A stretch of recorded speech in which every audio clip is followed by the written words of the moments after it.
L'ambition pour l'instant, c'est d'essayer de révolutionner un peu le modèle, évidemment.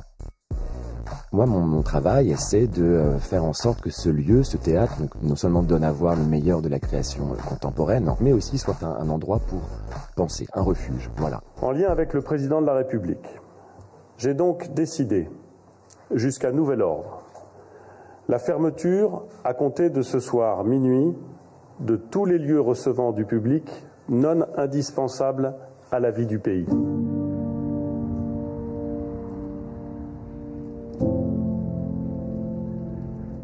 Plus aucun spectateur, plus aucun artiste, plus aucun technicien, technicienne dans le lieu, ça a été assez sidérant. Jouer coûte que coûte et même investir de nouveaux espaces. Ce soir-là, depuis chez lui, Thomas Joly offre à ses voisins la scène du balcon de Roméo et Juliette. C'était assez magique parce qu'effectivement on était très peu à notre fenêtre, ça fait énormément de bien et de suite on s'est échappé du quotidien et du désagrément du confinement. Thomas Joly, vous êtes assez optimiste finalement pour la suite avec de nombreuses idées. C'est ça, je pense qu'on peut inventer des formes et proposer une saison dite Corona compatible. Ça fait une semaine que tu es déconfiné comme tout le monde et tu es déjà OK. Dès le jour du déconfinement, on a juste fait venir la direction et dès le lendemain, dès le 12, l'équipe a pu revenir par petits groupes.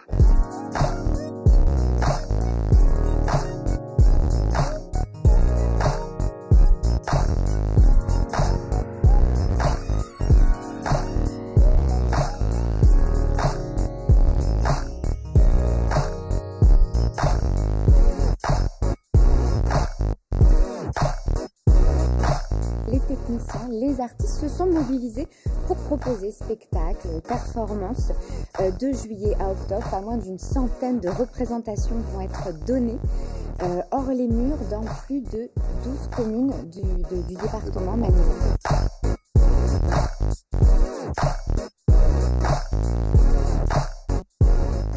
Comment on se sent avant la première? Je suis ému.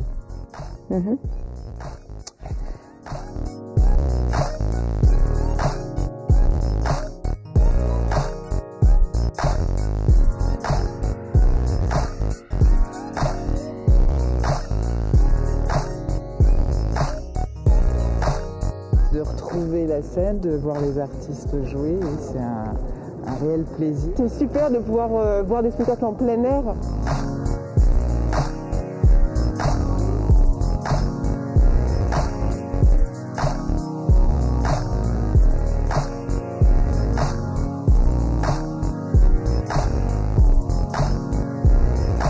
Mesdames et messieurs, merci d'accueillir le nouveau directeur du Quai Centre Dramatique National Angers Pays de la Loire, Thomas Joly.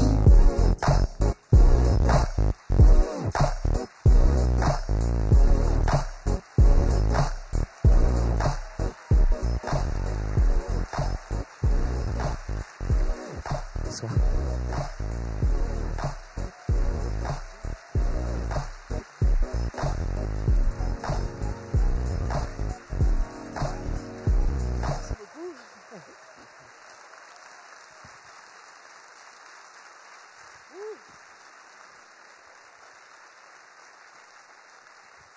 Moi aussi, je suis heureux de vous revoir. Merci d'être là. Et je ne suis pas tout seul à être heureux. Toute l'équipe du Quai, toutes les équipes du Quai se joignent à moi pour vous dire la joie de vous revoir ce soir. Ça, c'est la première chose que j'avais à vous dire. La deuxième chose que j'ai à dire, c'est que ce n'est plus une brosse à cheveux, hein, monsieur le maire. C'est un vrai micro avec des vrais gens en face de moi sur une vraie scène. C'est très émouvant pour moi. Voilà. La troisième chose que je voulais vous dire, c'est que je suis enchanté. Ravi de vous rencontrer, puisque depuis que je suis arrivé, nous n'avions pas eu l'occasion, je n'avais pas eu l'occasion de m'exprimer devant vous publiquement. Je suis arrivé le 1er janvier 2020 et ça ne devait pas se passer comme ça. Ça ne devait pas se passer comme ça, puisque je mettais en place le projet que j'avais conçu pour le Quai dès mon arrivée, et puis un invité est venu se glisser, un invité non désiré dans cette fête. Il s'appelle le coronavirus, il s'est d'ailleurs invité dans toutes nos vies, et il a un peu tout chamboulé. Alors je vais être honnête avec vous, il y a eu du désarroi, il y a eu du dépit évidemment. Je pourrais avoir de la frustration de me dire « Ah, je ne peux pas mettre en place mon projet comme je veux, ah, de la colère, de la tristesse », mais ce n'est pas le discours que je vais tenir ce soir, non. Parce que même si c'est vrai, des choses ne peuvent pas se mettre en place à cause de ce virus, eh bien plein de choses peuvent se mettre en place plus vite, voire même des nouvelles choses auxquelles moi-même je n'avais pas pensé, peuvent se mettre en place grâce, c'est un peu bizarre de le dire, mais grâce à ce virus. Et peut-être même que ce virus nous invite à repenser plus généralement ce qu'est l'institution, ce que sont ces maisons de culture et d'art aujourd'hui, dans le monde d'aujourd'hui. Et c'est ce qu'on a voulu proposer cet été. Très concrètement, la traduction de cette réflexion, ça a été donc cette opération. Quel été 14 spectacles programmés par le Centre dramatique national, 5 spectacles par le Centre national de la danse contemporaine, 3 concerts par le Shabada, en tout donc 22 spectacles. 103 représentations, dont 3 seulement annulées et même pas à cause du coronavirus. Et on a les chiffres, ça y est, définitifs. 8766 billets ont été édités, sans compter les manifestations sans billetterie. Et 10 000 heures intermittentes ont été générées pour les artistes et les techniciens et les techniciennes en priorité voilà, du territoire. Voilà, je crois que le Quai a tenu sa responsabilité, a tenu la barre dans cet été tourmenté. Il a permis de garder le lien entre nous, entre les publics et la maison, et puis surtout de faire travailler les artistes, les techniciens et les techniciennes. Je redis ce soir, un peu ému d'ailleurs, merci très fort et bravo aux équipes du Quai qui ont monté cette opération si vite, dans l'urgence, une opération grandeur, enfin très très grande, hein, puisque ça émaillait tout le Maine-et-Loire. Et c'était la première fois pour moi que je les rencontrais concrètement dans le travail. On s'est rencontrés dans l'urgence et je les tiens à les remercier vraiment ce soir. Ils ont fait un travail formidable. Oui, on peut les applaudir, effectivement.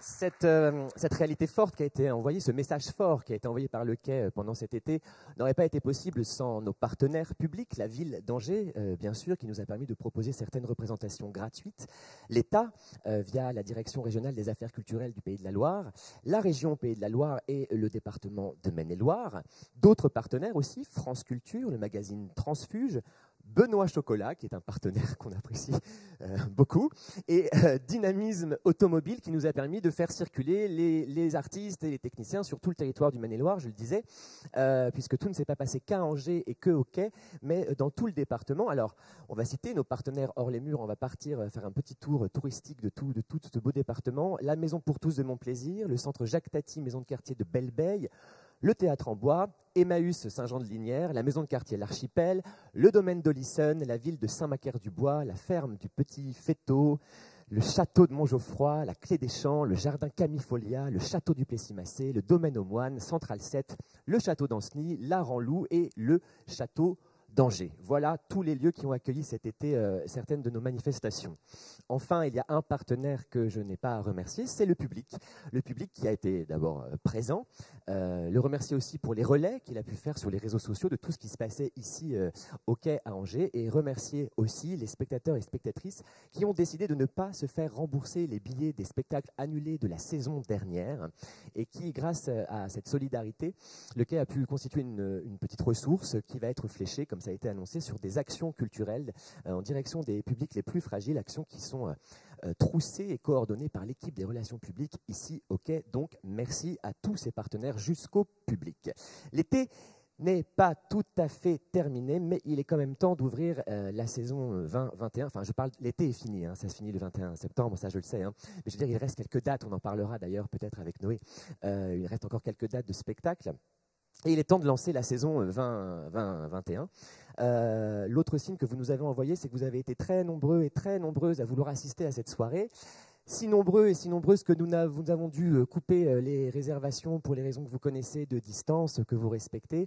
Alors, des gens sont ici dans cette salle 900, d'autres dans la salle 400. Je ne sais pas où est la caméra, mais on les salue. Ils nous regardent du coup en retransmission en direct dans la salle d'à côté. Et puis des gens qui sont depuis chez eux, qui nous regardent depuis chez eux en live sur Facebook.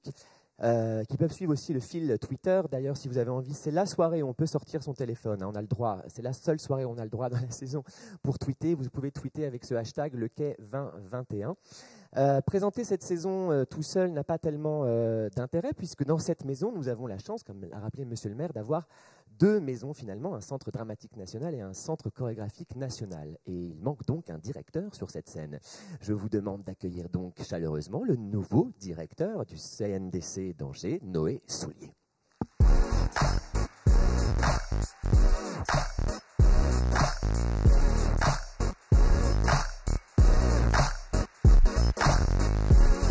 Bonsoir Thomas. Bonsoir Noé.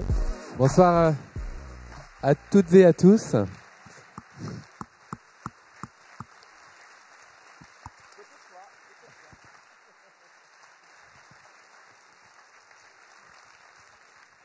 Merci. Voilà, on est 2, on existe vraiment. Bonsoir Noé. Alors Noé, à peine arrivé en plein mois de juillet, en pleine tourmente et tout de suite dans l'action, puisque le CNDC a proposé des spectacles aussi pendant cette opération estivale, tout de suite dans le bain finalement.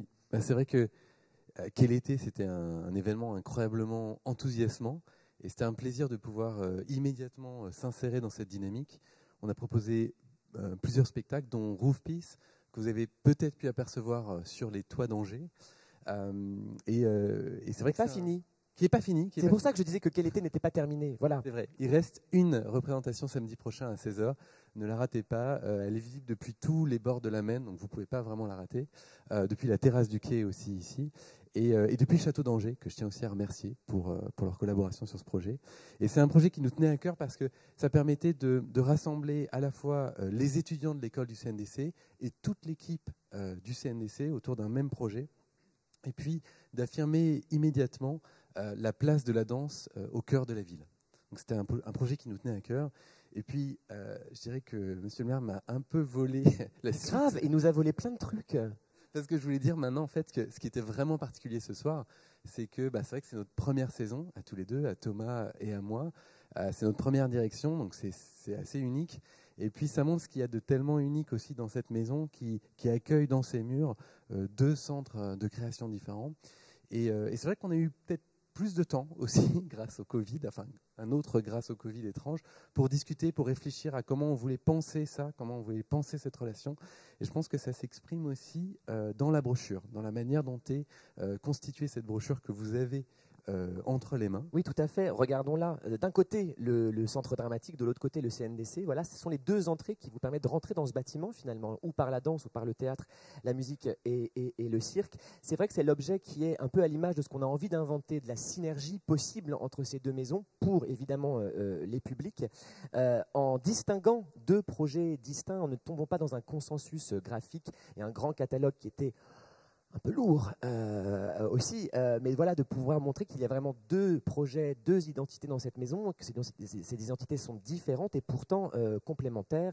C'est une chance, c'est vrai, d'avoir au cœur de la ville un bâtiment comme celui-ci qui regroupe ces 2 centres de création. Et effectivement, je suis d'accord avec toi, cette brochure en est le très bel exemple. Oui, on pourrait se dire aussi, Noé, on peut en parler, qu'arriver en tant que directeur au moment de cette période bizarre, moi, je trouve un peu que le bizutage est un peu long, personnellement. Mais c'est aussi, comme on n'a pas de modèle précédent, comme on ne sait pas finalement comment ça se passe de diriger un théâtre sans Covid, pour nous, c'est assez simple, en fait. On fait comme ça. Bon, bref. Merci, Noé. On se retrouve tout à l'heure pour présenter le projet du CNDC et la programmation. Merci Thomas. À tout à l'heure.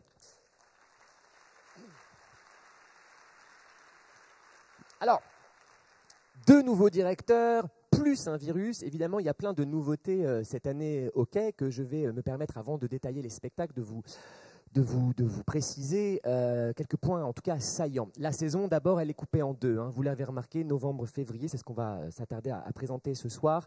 Ça veut dire qu'on se retrouvera en février pour présenter mars-juin, ça c'est la bonne nouvelle. Vous comprenez pourquoi on a pris cette décision, la situation étant encore un peu floue et ce virus plein de surprises. Eh bien, on a préféré prendre le temps de poser la saison en 2 temps, justement. Ça, c'est la première nouveauté. La deuxième nouveauté, monsieur le maire en a parlé, c'est effectivement cette nouvelle charte graphique du Quai qui a été pensée avec toute l'équipe de communication et notamment Solange Abaziou, que j'embrasse d'ailleurs particulièrement ce soir. Le quai, une constellation, effectivement, qui brille au firmament. Pourquoi une constellation? Parce qu'elle est une maison avec toutes les disciplines, avec toutes les tailles de plateau, avec 2 centres de création, l'un chorégraphique et l'autre théâtral. Elle est donc comme ça, le quai a donc comme ça plein de planètes, plein d'univers qu'il ne tient qu'à vous de relier et de créer vos constellations à travers le programme que vous avez entre les mains. Il nous semblait que cette idée des étoiles, des lanternes, des lucioles était une belle idée, puisque le quai, quand même, aime à le dire l'adjoint à la culture, hein, Nicolas Diffetel, je ne sais pas où il est, mais que je salue. Le quai est un phare dans la nuit. Voilà.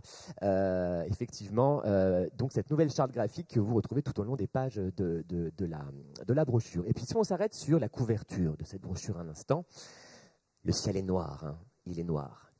Il y a des nuages, il y a du souci, on sent que c'est quand même assez tourmenté, mais le quai brille au firmament. Et vous voyez quand même qu'il ne faut pas perdre espoir, hein. Il y a une lueur hein, quand même ici. On sent que la lumière est au bout du tunnel. Quand est-ce que c'est la fin du tunnel? Je n'en sais rien. En attendant, le quai brille au firmament, le phare dans la nuit, et permettra de donner quelques points de repère. Comme ça, j'espère en tout cas dans cette période un peu troublée pour nous tous.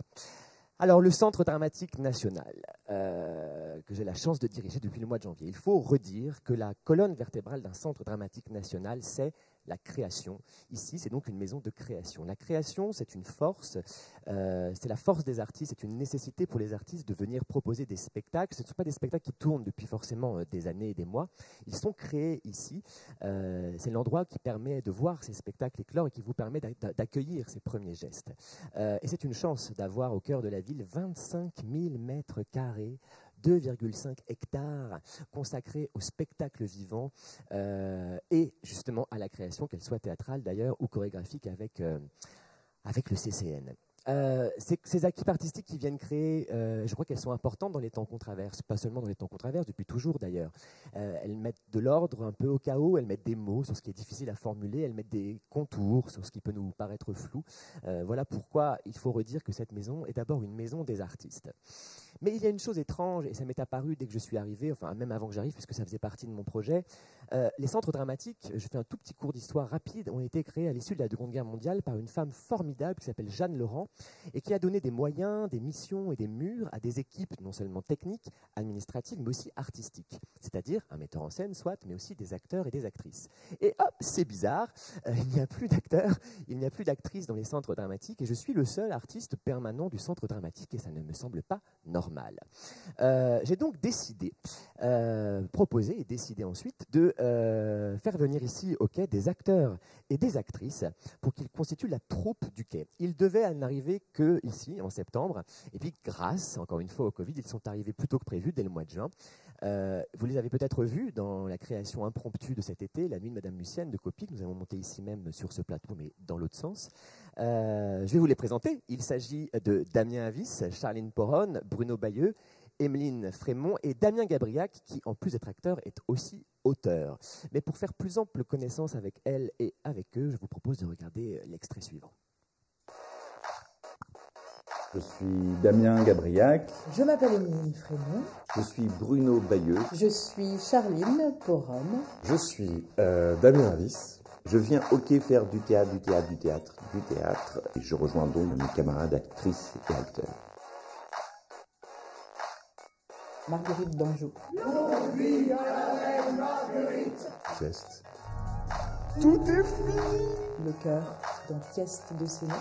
Quel dieu est l'auteur de ce miracle? Charles le Dauphin dans Henri VI. Entrons, espèce, soyons royalement après l'éclatante victoire de ce jour. Le cardinal de Winchester dans Henri VI.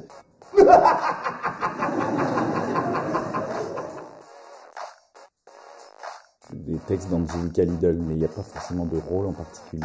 Lady Macbeth. Mariana Pineda de Lorca. C'est Don Juan. J'ai envie de dire tous en fait.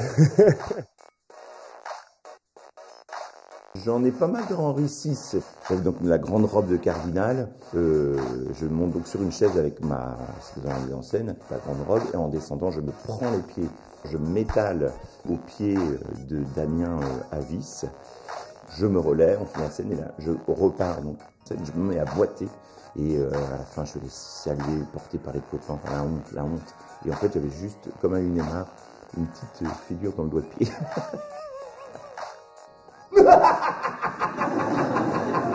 souviens d'une date d'Achille Carré sur le marché de Canet-en-Roussillon, tournée décentralisée avec Perpignan, où on a fait le plus gros bide de toute notre tournée.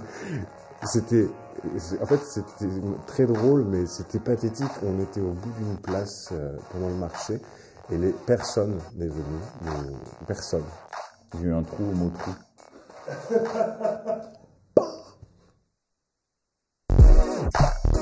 Voilà, la troupe du quai, 5 acteurs et actrices sont désormais dans la maison, travaillent dans la maison, vous les verrez dans les créations, ils prennent aussi en charge plusieurs actions culturelles, des stages en direction des publics. Donc avec moi, ça fait donc 6 artistes dans la maison en permanence. Mais ce n'est pas tout. Depuis quelques mois, nous travaillons avec le Conservatoire à rayonnement régional de la ville d'Angers à l'invention, à la création de ce qu'on appelle un COP, c'est pas un très joli mot, un cycle d'orientation professionnelle. Et de jeunes acteurs et de jeunes actrices peuvent intégrer ce COP pour continuer à se former et aller vers la professionnalisation, faire enfin ce métier d'acteur et d'actrice. Et donc le quai va être un peu leur vaisseau, leur bateau, leur maison pour continuer à apprendre. Ils ont débarqué, ça y est, au quai, puisque les auditions ont eu lieu il y a une quinzaine de jours. Ils ont déjà fait leur premier stage de formation au quai. Je vais vous les présenter. Ludovic Bou en haut, Oran Palmieri, Pierre Berthet, Jeanne Cousinet, Grégoire Lestradic et Aya Ben Yacoub. Voilà les 6 jeunes acteurs et actrices que vous verrez aussi dans plusieurs manifestations au cours de la saison. Bienvenue à elles, bienvenue à eux. On est très heureux que le quai accueille les pas qui vont les faire aller vers ce métier. Ça fait donc 12 acteurs et 12 actrices dans la maison. Du côté CNDC, nous avons Noé Soulier, danseur, chorégraphe, plus tous les étudiants du CNDC. Ça veut dire quoi? Ça veut dire qu'ici, ok, dans ces 25 000 mètres carrés, moi quand j'ai appris ça, je vais le dire souvent parce que quand j'ai appris ça, je reviens toujours pas d'ailleurs, dans ces 25 000 mètres carrés, il y a en permanence, quotidiennement, 50 artistes qui travaillent. Et si on ajoute à ça les artistes qui viennent travailler en résidence, donc créer leur spectacle dans les salles de répétition, et les artistes qui viennent jouer leur spectacle, il est à espérer. C'est assez unique, c'est pour ça que je le dis, que quelquefois, dans cette maison, il y a plus d'une centaine finalement d'artistes qui travaillent, qui présentent, qui répètent, qui jouent. Et c'est assez unique dans le paysage institutionnel de France. Le quai est une maison unique et une grande maison d'artistes. Voilà, je tenais à le redire ce soir et à le mettre en premier point du projet que j'avais envie de concevoir pour cette maison. Une maison des artistes, mais aussi une maison des publics. Alors, si nous sommes un lieu de représentation, nous devons aussi être un lieu représentatif de la cité. L'art, le théâtre est un art qui est fait pour tous, pour toutes. C'est un art du discernement, un outil en tout cas du discernement. Et le grand défi qui m'anime, c'est l'élargissement et la diversification des publics. Je ne dis pas le renouvellement, ceux qu'on a, on les garde. Mais l'élargissement et la diversification, c'est mon cheval de bataille depuis plusieurs années. Et pour ce faire, il y a 3 axes qu'on peut tirer. Savoir aller au théâtre, pouvoir aller au théâtre et vouloir aller au théâtre. On va commencer par le plus facile, savoir aller au théâtre. Figurez-vous, ça ne va pas de soi, forcément, de savoir comment on va au théâtre, de savoir qu'il faut réserver à l'avance, de savoir qu'il faut même des fois bien réserver bien à l'avance quand les spectacles sont pleins. Et nous devons travailler à cette facilitation pour la venue au théâtre avec, bien sûr, le travail des relations publiques qui travaillent à ça depuis longtemps, enfin depuis toujours, quotidiennement, je veux dire, et puis aussi avec tout un travail sur les réseaux sociaux, sur le web, des nouveaux outils de communication et de médiation qui peuvent donner les clés juste du mode d'emploi, de comment ça se passe pour aller au théâtre. Donner les outils d'appropriation aussi des œuvres, donner les clés pour rentrer dans les œuvres, tout ça peut passer aussi par des outils de médiation via le numérique, et c'est ce qu'on va s'évertuer à faire tout au long de cette saison et pour les 4 prochaines années. Pouvoir aller au théâtre. Alors là, on commence à rentrer dans plus de détails. D'abord, c'est pouvoir s'y rendre. Et il y aura le tram bientôt, pas tout de suite. Le tram qui malheureusement ne s'arrêtera pas, je me permets de le dire, devant le quai, mais passera devant et s'arrêtera juste à côté. On aurait tellement aimé voir sortir des wagons entiers de spectateurs dans le quai, mais c'est pas comme ça que ça a été dessiné. Donc ils s'arrêteront sur le côté et reviendront, mais voilà, c'est juste que simplement le quai devient plus accessible et qu'on peut s'y rendre du coup encore plus facilement. Et puis, pouvoir aller au théâtre, c'est pouvoir avoir une place devant le spectacle. Et si les spectacles jouent trop peu, je veux dire, si les durées de représentation sont trop courtes, il n'y a pas forcément de place possible. Un petit calcul tout simple, dans cette salle 900, qui en réalité en contient plus, en fait, presque 1000. Mais bon, 900, ça sonnait bien, j'imagine, pour l'architecte, j'imagine. Et donc, 986, je crois précisément. Bref, disons 1000. Allez, ce sera plus simple. C'est un calcul très simple. Si je mets le spectacle 2 soirs ici sur ce plateau, eh bien, il y a 2000 personnes qui peuvent y assister. Et si je le mets 3, 3000, 4, 4000, etc., etc. C'est vertueux pour tout le monde, finalement, que les spectacles restent plus longtemps sur les plateaux, dans les villes. Vertueux d'abord pour les artistes qui font grandir, mûrir leurs propositions artistiques. Vertueux pour la maison, puisque les équipes artistiques rencontrent les équipes de la maison, les équipes techniques, je parle là de convivialité, mais pas que, aussi les équipes de relations publiques, de communication. Et avec ces équipes, on peut développer des actions culturelles vers les publics. Et donc la troisième vertu, ça tombe sur les publics. La ville bruisse d'un spectacle qui se joue au quai, et on peut réactiver aussi ce bon vieux truc, le meilleur outil de communication qui soit, qui s'appelle le bouche à oreille, par exemple. Donc voilà, certains spectacles seront présentés pendant des temps très longs ici au quai cette saison, pour pouvoir élargir et encore une fois diversifier les publics. Et enfin, on va parler d'argent, parce que pouvoir aller au théâtre, c'est aussi une question d'argent. Alors, j'entends dire, oui, le théâtre c'est cher, le théâtre c'est pour les bourgeois et tout ça. Alors oui, dans certains théâtres, c'est vrai, mais pas ici. Clairement, pas ici. Pourquoi ? Parce que nous sommes un outil de service public soutenu par des partenaires publics, et ce qui nous permet de proposer un tarif fixe et équitable, peu importe le coût de ce qui se passe ici sur scène, parce qu'un spectacle a différents coûts en fonction du nombre d'acteurs, de techniciens, d'actrices, que sais-je, peu importe le coût de ce que coûte le plateau, je veux dire, le billet sera toujours au même prix, avec des tarifs qui donc restent les mêmes. C'est le sens du service public. Le spectateur ne compense pas le prix de ce qui se passe sur scène via son ticket, son prix d'achat de billets. Donc, ok, les tarifs sont volontairement abordables et adaptés à chaque situation. Regardons la grille tarifaire, c'est mon moment préféré. Alors là, j'ai l'impression de vendre, et avec ça, un autocuiseur, un fer à vapeur et un économe magique. Bref, donc les tarifs, quand on veut venir comme ça, une seule fois, ok, et bien voilà, en fonction de sa situation, on a 3 à 4 tarifs, on a simplifié par 4 tarifs. Ça, c'est si on veut venir qu'une seule fois. Mais imaginons qu'après cette présentation de saison, vous ayez envie d'en voir au moins 2. On ne sait pas. Ou 3 ou 4. Alors jusqu'à présent, on se disait, tiens, je vais m'abonner. Ok. Alors je dois vous annoncer quelque chose, c'est triste. Il faut le dire, c'est pas facile, mais l'abonnement est révolu. Fini l'abonnement. Pourquoi ? Je vais m'en expliquer plusieurs constats. D'abord, il y a de nouveaux usages pour venir au théâtre. Bien sûr, il y a toujours les spectateurs et les... on peut enlever ces chiffres, en fait, parce que vraiment, c'est pas poétique. Merci, Wilfried. Il y a 2 types d'usages. Il y a les spectateurs et les spectatrices qui aiment prendre leur spectacle tout de suite au début de l'année, les cocher dans l'agenda. C'est sûr, j'irai le 12 janvier au spectacle. Ils agrafent leur billet dans l'agenda papier et ils savent toute leur année. Et c'est une façon de venir au théâtre. C'est comme ça que font beaucoup de spectateurs et de spectatrices. Et puis, il y a un autre usage qui est, je ne sais pas où je serai, moi, le 12 janvier. Je n'ai pas envie de savoir si je dois prendre ma place tout de suite, etc., etc. Des gens qui sont plus dans la spontanéité, même qui découvrent le matin même qu'il y a un spectacle au quai qui a l'air pas mal via un réseau social, ou bien parce que quelqu'un en a parlé à un dîner, à la machine à café, ou que sais-je. Donc, comment on peut aussi allier une façon de venir au théâtre pour permettre cette spontanéité. De plus, tout le monde ne peut pas débourser comme ça d'un coup en début de saison le prix de 5 places, même en abonnement.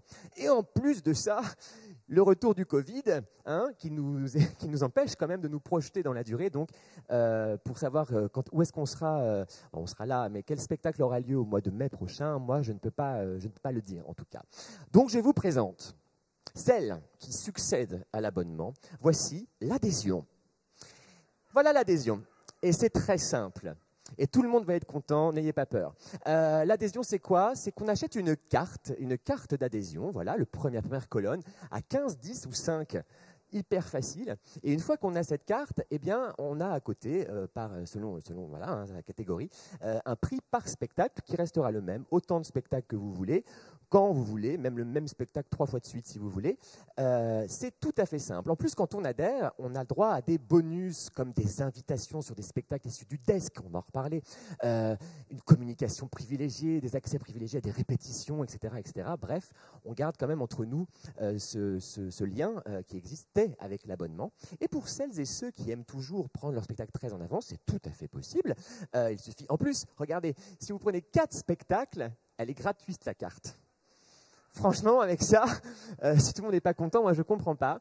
Et donc, voilà, c'est l'adhésion qui, à mon avis, est la solution la plus adéquate pour permettre à toutes les façons d'aller au théâtre, Pour les étudiants, vous verrez dans la plaquette aussi plein de super bons plans et de tarifs qui défient toute concurrence. Voilà, je crois que pouvoir aller au théâtre, ok. Dire que le théâtre est cher, ok. Ben non. Moi, je ne suis pas d'accord. C'est tout à fait, voilà, on a en tout cas fait en sorte de simplifier cette grille au maximum et de permettre à tous de pouvoir y aller. L'autre petit détail que je dois vous dire, c'est que vu la situation, nous avons opté pour toute l'année, en tout cas jusqu'en février, le placement libre. Parce qu'en plus de certains, voilà, ouais, je les entends, ils veulent savoir où, le 12 janvier qu'ils vont au théâtre, sur le siège B2. Et c'est normal, moi je comprends ce choix, cette envie-là, mais à cause du Covid, on s'est dit ça va être impossible de gérer les salles, et on s'est dit que ce serait beaucoup plus simple de s'organiser tous ensemble en fait, comme vous l'avez fait d'ailleurs ce soir, au moment où vous venez pour le spectacle, sachant que les règles sont celles que vous connaissez et que malheureusement nous n'y pouvons pas grand-chose et que nous tenons à les maintenir pour éviter que ce virus ne fasse encore plus de dégâts. Voilà pour le pouvoir aller au théâtre, et j'en finis enfin. Pardon de cette longue introduction, mais c'est quand même pour faire connaissance avec le vouloir aller au théâtre, évidemment, qui est la question la plus passionnante et la plus délicate. Alors moi, j'entends dire, oui, le théâtre, c'est chiant, on s'ennuie. Alors, bon, je ne crois pas que le théâtre ait le monopole dans tous les arts de l'ennui. Hein. Je pense qu'on peut s'ennuyer devant un film, on peut s'ennuyer en lisant un roman, on peut s'ennuyer en écoutant un album. Mais par contre, dès qu'on s'ennuie au théâtre, genre c'est fini, quoi. Terminé, le théâtre, c'est ennuyeux. Il va falloir redonner le goût du risque, parce que c'est vrai qu'aller au théâtre, c'est un risque, on ne sait pas ce qui se passe, il n'y a pas moult bandes-annonces et moult plateaux télé pour savoir ce que c'est. Non, c'est un risque, les artistes prennent des risques, et nous, et vous aussi, vous prenez des risques. Donc trouvez-nous les moyens de redonner de la curiosité, de générer du désir. Redonner le goût de l'aventure aussi, c'est le sens du travail des équipes de relations publiques, et tout ce qu'on peut développer avec les réseaux sociaux et Internet, bien sûr, comme outil de médiation, et même aussi, pourquoi pas, de création. Pour redonner, je le disais tout à l'heure, les clés d'entrée dans les œuvres, et puis aussi vouloir aller au théâtre, il y a peut-être une question qu'on peut, en tout cas une notion qu'on peut dire, c'est de redonner les clés de la maison. Est-ce qu'on est obligé de venir au quai que pour voir des spectacles? Est-ce que le quai ne peut pas être un endroit de vie, un endroit où on passe, un endroit où on vient, comme ça, et même s'il n'y a pas de spectacle, un endroit qui serait poreux avec la cité, un endroit où la cité est... Vous voyez ce forum quand même qui porte bien son nom, cette espèce de cage de verre comme tampon entre la réalité et l'espace imaginaire des scènes. Pourquoi est-ce qu'il ne serait pas aussi un lieu où puisse éprouver la convivialité, le partage des savoirs, la circulation de la pensée. Il y a eu un moment dans l'histoire du XXe siècle des maisons de la culture que Malraux avait fondées. Il y a eu le moment des centres dramatiques nationaux.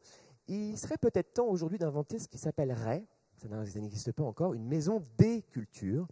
Comment est-ce que les cultures s'entrecroisent? Et c'est un peu l'utopie que génère cet endroit, avec toutes les disciplines qui y sont proposées, avec les 2 maisons de création, aussi avec l'architecture de ce bâtiment, ce forum. Comment s'entrecroisent les disciplines, les formes et les pratiques culturelles. Un exemple, moi, qui m'a beaucoup touché quand je suis arrivé, c'est le club tricot, le fil du Maine. Jeu de mots, le fil de Maine d'ailleurs je crois, qui vient tricoter ici au quai pendant que de jeunes danseurs break ou font du skate. Voilà 2 pratiques culturelles qui s'entrecroisent, qui sont au même endroit, en coprésence je veux dire, et cette maison à mon avis peut porter cette idée-là de maison des cultures, avec une nouvelle notion qui me tient à cœur, c'est une notion d'institution restituante. Comment est-ce que nous pouvons restituer les œuvres, bien sûr c'est notre travail, mais aussi les espaces. Ça peut commencer par de la convivialité, et c'est ce qu'on a testé, figurez-vous, cet été, dans la cour logistique, puisqu'il y avait le tram qui se construisait devant le quai, et donc on ne pouvait plus accéder au forum. C'est pas grave, qu'à cela ne tienne, inventons autre chose dans la cour. On a placé dans la cour cette petite scène avec ses petits sièges, et puis un bar en face, et se sont déroulés tout un tas de rencontres, de concerts, les cours publics qui croisaient sur des sujets d'actualité, la parole scientifique, en tout cas experte, la parole citoyenne et la parole artistique. Et cet été, cette cour logistique a été vraiment un très bel endroit où se sont passées beaucoup de choses. Mais nous nous sommes trouvés fort dépourvus quand la bise fut venue, enfin en tout cas qui vient, la bise qui vient, avec ce forum que, comme vous le savez, je ne vous apprends rien, n'est pas chauffable. Ce serait une aberration économique et surtout écologique. Donc, comment résoudre cette équation? Eh bien, je vous présente le nouvel espace qui va prendre place dans le forum, la serre. La voici, en 3D. La serre qui va donc accueillir plusieurs places, des places pour le bar, voilà, on va pouvoir boire un verre ou dîner avant un spectacle. Et puis une petite scène qui accueillera la suite des cours publics, impromptus, lectures, rencontres avec les artistes, bord plateau, performances, pourquoi pas une scène ouverte. Tout ça est inventé, c'est le lieu qu'on aime à dire un peu alternatif dans l'institution, un lieu où on peut partager les savoirs et faire circuler la pensée. Autre idée d'institution restituante qui a déjà été mise en place dès le printemps, c'est le DESC, le département d'écriture pour la scène contemporaine. Figurez-vous, si vous ne le savez pas, que depuis le 3 juillet, je crois, 100 lecteurs et lectrices du Maine-et-Loire ont lu 100 textes contemporains qui nous ont été envoyés par des auteurs et des autrices vivantes, et que tout au long de l'été, ils ont lu des pièces. Mais pourquoi faire? Eh bien, vous le découvrirez dans quelques instants, puisque ça va donner lieu à une formidable soirée le 28 novembre. Je n'en dis pas plus pour l'instant. On verra ça tout à l'heure quand on détaillera la programmation. Voilà, quelques grandes lignes qui forgent le projet, des choses qu'on peut mettre en place dès cette année pour cette maison. Cette maison que je souhaite être un bastion de résistance à la laideur, à la peur, à la bêtise, à la division. En somme, un théâtre. Voilà en quoi je crois.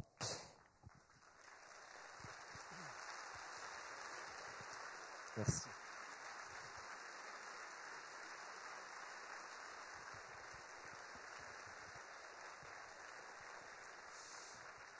Pour cette saison, nous sommes accompagnés par nos partenaires publics, la ville d'Angers, à nouveau, l'État, la DRAC Pays de la Loire, la région Pays de la Loire et le département du Maine-et-Loire, ainsi que nos mécènes, notre mécène d'honneur, TGS France, et nos mécènes, la Caisse d'épargne, Leclerc, la Sadel, Sab Architecte, les Galeries Lafayette qui habillent nos hôtes et hôtesses d'accueil, Avril Cosmétiques Bio et A4 Éditions. Voilà pour les infos un peu pratico-logistiques. On va commencer à rentrer dans plus d'artistique, c'est pour ça qu'on est là. Et on va démarrer par le projet et la programmation danse du CNDC. Merci d'accueillir à nouveau Noé Soulier.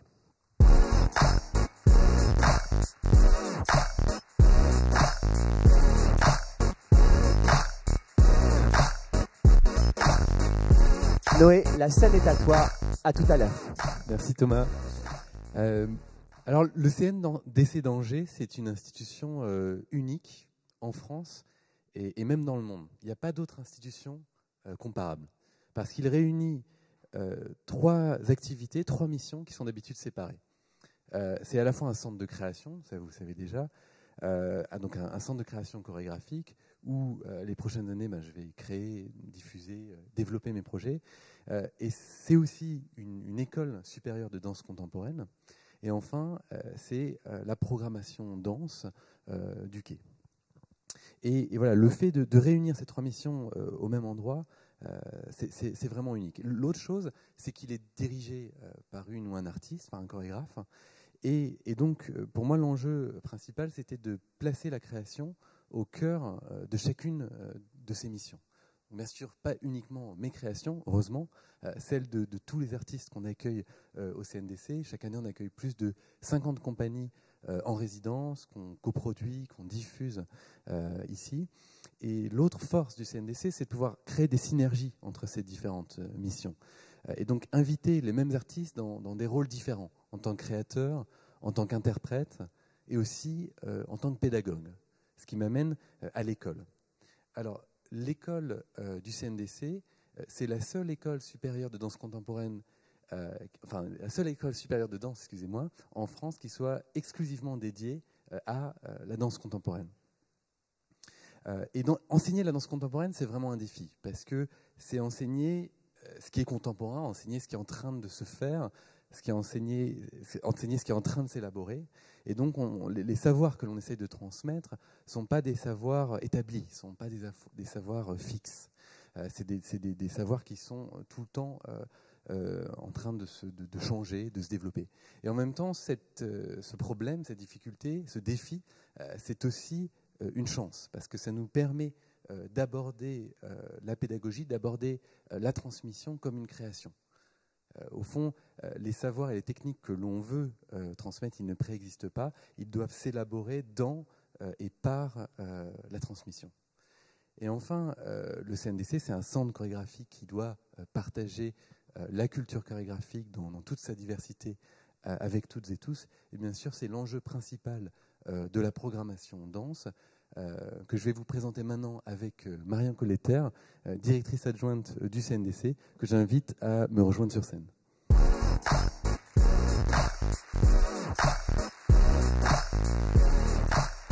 Bonsoir à toutes et à tous. Je suis ravie de vous rencontrer enfin ce soir. La saison ou demi-saison danse du CNDC, c'est 14 spectacles, 21 représentations de novembre à février. Et donc, quand on a commencé à concevoir cette programmation avec Marion, c'était au début du Covid, c'était au début du confinement. Donc, c'était au début de cet événement hallucinant que l'on est tous encore en train de vivre. Et moi, ce qui m'a frappé, c'est la sensation que les corps disparaissaient. Alors, bien sûr, on a parlé de la distance que ça a créé entre nous, avec les autres, le fait qu'on puisse plus se toucher, qu'on puisse plus s'embrasser, qu'on soit derrière des masques. Mais je pense que cette disparition, quelque part, du corps de l'autre, elle entraîne aussi une disparition de notre propre corps, en tout cas un changement dans la conscience que l'on a de notre propre corps. Et je suis convaincu que la danse a un rôle crucial à jouer pour nous aider à affronter cette situation et pour nous aider à penser et à vivre ces mutations qui se jouent au sein de notre propre corps. Et donc dans la programmation, on a voulu convoquer toute la diversité de la scène chorégraphique actuelle pour nous aider à penser et à vivre ça. Donc on ouvre la programmation en novembre avec un programme Emmanuel Gatt, avec 2 pièces, Sacre et Works. Donc c'est un report en fait. C'est un programme qui était présenté au printemps dernier. Peut-être que certains d'entre vous avaient réservé pour ce programme et j'espère que vous viendrez le découvrir en novembre. On Sacre, la première pièce, et sur le Sacre de Stravinsky, pièce extrêmement importante dans l'histoire de la danse. Mais Emmanuel Gatt l'aborde avec le vocabulaire de la salsa, donc il crée un décalage très très fort. Et puis dans Works, il convoque des esthétiques chorégraphiques extrêmement diverses. Et au fond, c'est son talent de chorégraphe, son talent de compositeur chorégraphique, si je puis dire. Il a vraiment une approche très sophistiquée de la composition chorégraphique qui lui permet de créer un tout cohérent à partir de matériaux très hétérogènes. On poursuivra avec l'accueil d'une artiste que vous aurez l'occasion de revoir à plusieurs reprises dans les saisons à venir. Il s'agit de Marion Sieffert. Marion Sieffert sera l'artiste associée du CNDC à partir de janvier 21. Marion, elle a vraiment le don pour créer des rencontres, pour révéler des personnalités au plateau, et c'est ce qu'elle fait merveilleusement bien dans ce spectacle, pièce d'actualité numéro 12 du Salle. Pour ce spectacle, elle est partie à la recherche de 2 interprètes. Elle a écumé des battles, des soirées de hip-hop au fin fond de la Seine-Saint-Denis pour trouver une rappeuse et une danseuse. Avec qui elle a vraiment écrit ce spectacle. Et finalement, c'est un portrait croisé de ces 2 jeunes femmes, de ces 2 artistes, l'une qui s'exprime par ses mots et sa voix, l'autre par son corps et ses mouvements. Et ça crée vraiment une photographie de la jeunesse avec ses espoirs, désespoirs, ses envies, ses désirs et sa colère. Cette pièce est vraiment un catalyseur, en fait, de cette expression d'une jeunesse qu'on a peu l'occasion quand même de voir sur les scènes de théâtre. Alors le prochain spectacle, ce sera une création de moi-même. C'est Les Vagues. C'est une pièce pour 6 danseurs et 2 percussionnistes. Et ce sera une soirée un peu particulière aussi, j'ai le plaisir de faire un petit spoiler dans la présentation de saison de Thomas tout à l'heure, parce qu'en fait, on va présenter la même soirée Harlequin poli par l'amour, une création de Thomas Joly. Et donc, on a pu synchroniser en fait ces deux pièces pour avoir la première qui tombe en même temps. Et je suis très très heureux que comme ça, on puisse réunir les deux directions au sein d'une même soirée. Mais les vagues, ça s'inscrit dans une recherche sur le mouvement que je continue aujourd'hui. En fait, moi, ce qui me fascine dans le mouvement, c'est qu'on a toujours une expérience fragmentaire de notre propre corps. Il y a des parties de notre corps qu'on ne peut pas toucher, qu'on ne peut pas voir. Quand on se souvient d'un mouvement, on ne se souvient jamais complètement d'un mouvement, il y a des zones d'ombre. Et en fait, j'essaye, par la chorégraphie, de donner à voir, de donner à ressentir cette dimension fragmentaire de l'expérience du mouvement. On utilise des buts pratiques très simples, frapper, éviter, lancer, mais j'introduis toujours une distorsion. Donc par exemple, l'objet qu'on va viser n'est pas présent, ou alors la partie du corps n'est pas adaptée à l'action qu'on essaye d'accomplir. On va frapper avec une partie fragile du corps, par exemple, avec la gorge ou avec la cage thoracique. On va lancer une partie du corps comme si elle pouvait se détacher et voler dans l'espace.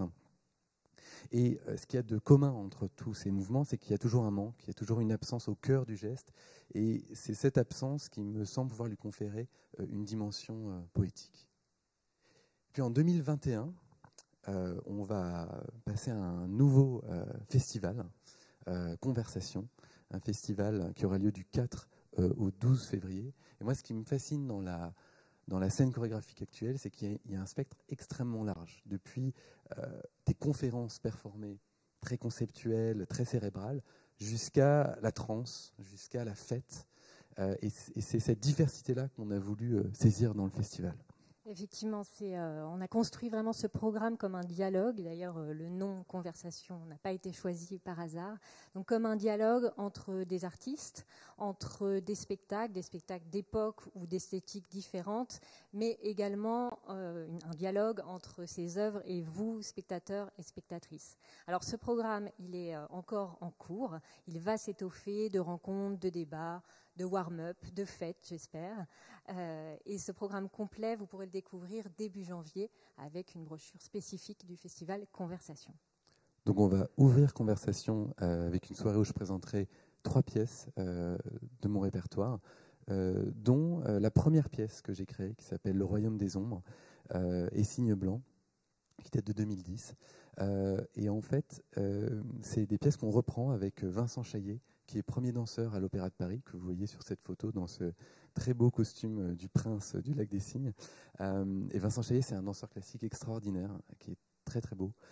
Et en fait, dans ces 2 pièces, j'ai essayé de déconstruire le vocabulaire de la danse classique en m'appuyant sur les pas de la danse classique tels qu'ils sont, en travaillant sur la syntaxe, sur la manière de mettre ensemble les pas.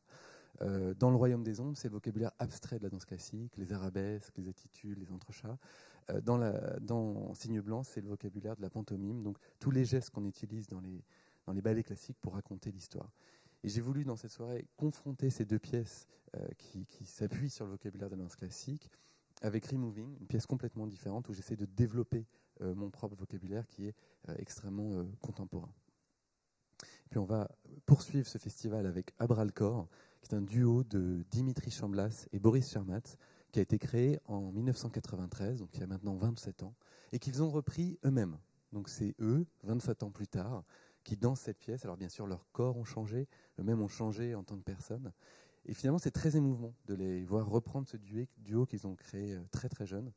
Et puis c'est une pièce centrale dans l'histoire de la danse en France, qui a marqué la bascule en fait de la nouvelle danse française des années 80 à ce qu'on a appelé la non-danse dans les années 90. Mais c'est une non-danse très particulière, qui n'est pas conceptuelle, qui est physique, qui est corporelle, qui est charnelle. Et c'est un spectacle vraiment très émouvant. On poursuivra avec un autre duo, ou plutôt duel, avec un spectacle co-signé par le plasticien Théo Mercier et le danseur et chorégraphe François Chéniaud. François Chéniaud que vous avez pu voir sur les plateaux du Quai les dernières saisons. Ce spectacle, donc Radio Vinci Park, est conjointement présenté avec le CDN. C'est une coprogrammation des 2 structures dans la maison, donc. Alors ça va se passer sur le plateau ou plutôt sous le plateau, précisément dans le parking souterrain du Quai. Et c'est une création vraiment d'une ambiance, d'une atmosphère qu'ont voulu mettre en place ces deux artistes, donc Théo Mercier et François Chéniaud. On est face à un combat, une corrida, une parade amoureuse entre un motard et un danseur, François Chéniaud, donc, dans toute sa splendeur de performeur, maniant aussi bien la voix que la danse. On poursuit cette soirée, ou le week-end même, avec un solo de la chorégraphe danoise Mette Ingvardsen. Le solo s'appelle 69 positions. Le spectacle débute sous la forme d'une conférence. Et c'est avec beaucoup d'humour et de légèreté que Mette Ingvardsen amorce une réflexion autour de la nudité et des pratiques sexuelles dans l'art, et plus précisément dans les performances des années 70.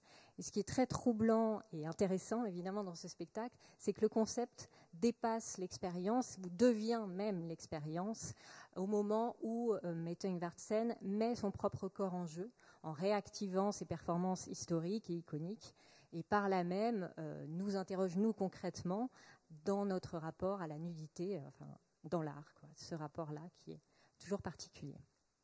Une autre proposition qui peut aussi apporter des éléments de compréhension ou de référence dans l'histoire de la danse, c'est le spectacle de Loïc Touzé. Loïc Touzé, un chorégraphe nantais, qui présentera Je suis lent.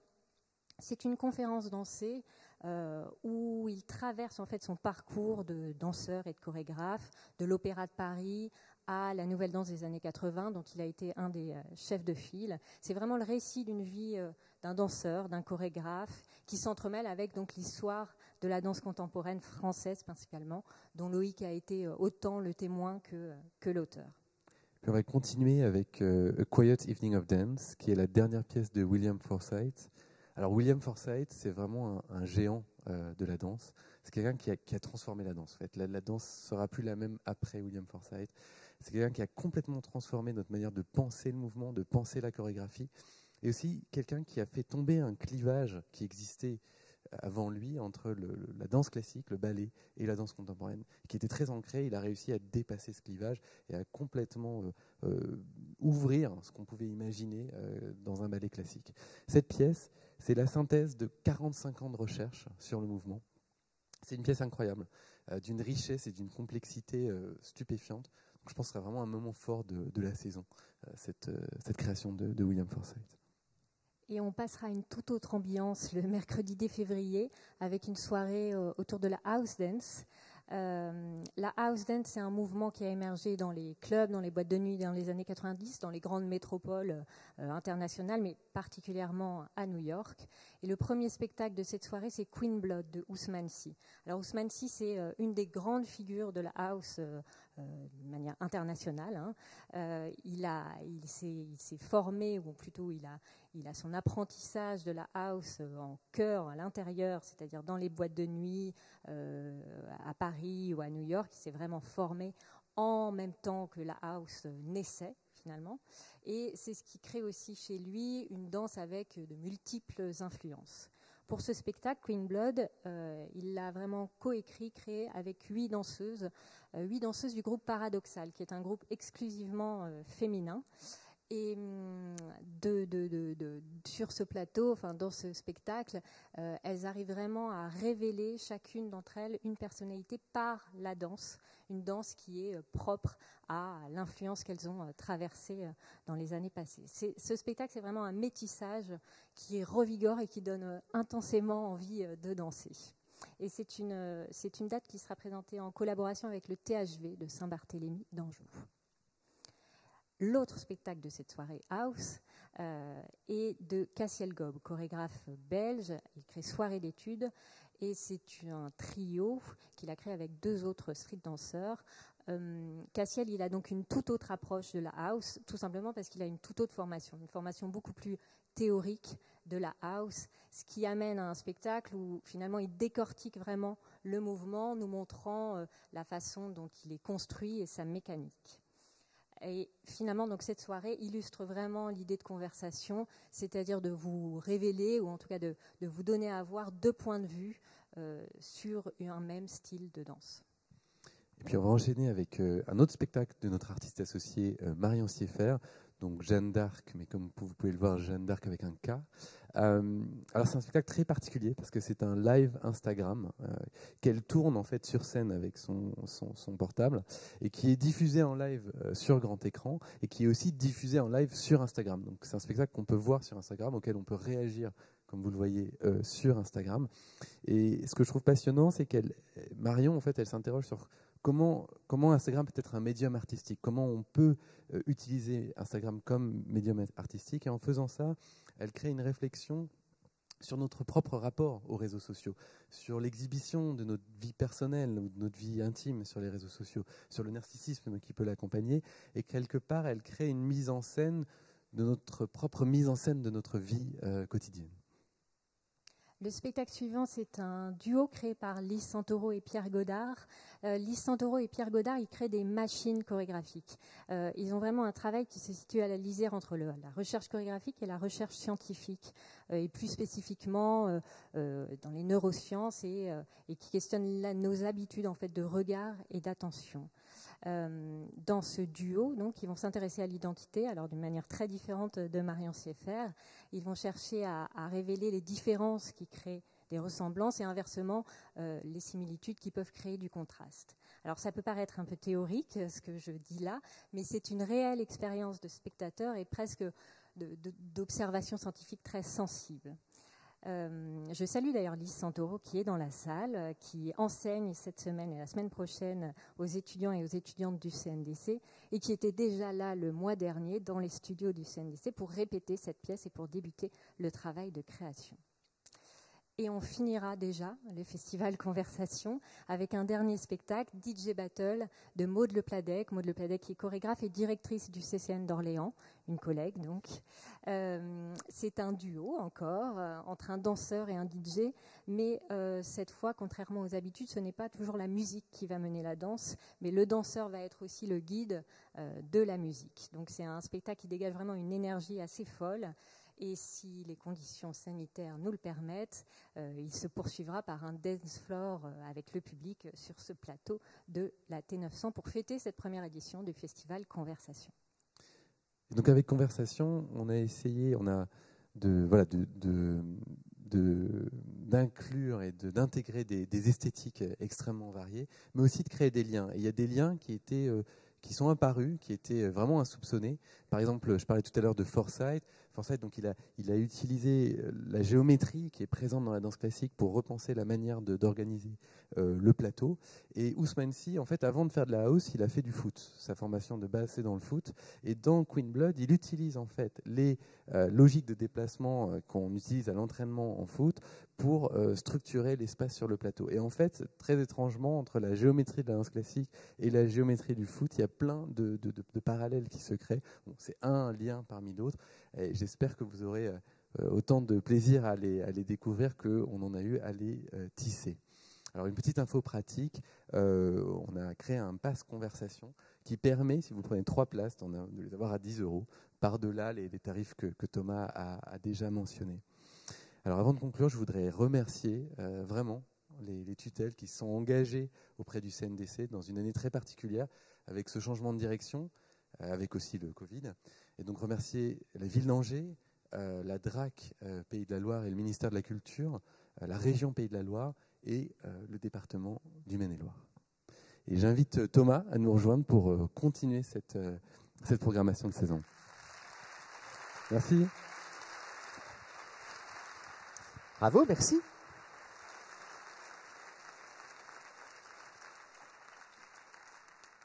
On ouvre alors la programmation, on retourne la plaquette, hein, on ouvre maintenant la programmation du Centre dramatique national. Alors, quelques mots avant, qu'est-ce que c'est qu'une programmation ?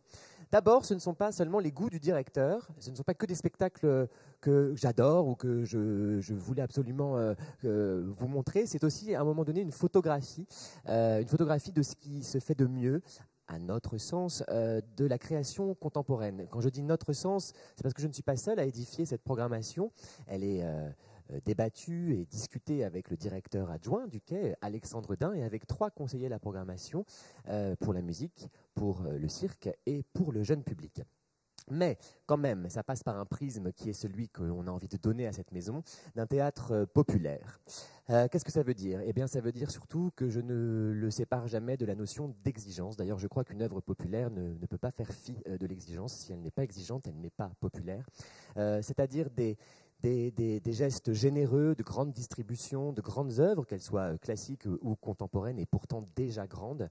Voilà, encore une fois, pour permettre aux artistes de délivrer leurs émotions, leurs idées, leurs gestes, afin de non pas nous faire la leçon, mais qu'on puisse se saisir, encore une fois, d'outils pour notre discernement, pour mettre un peu d'ordre à notre chaos, qu'il soit intime d'ailleurs ou général. 3 disciplines, ok, le théâtre, la musique, le cirque.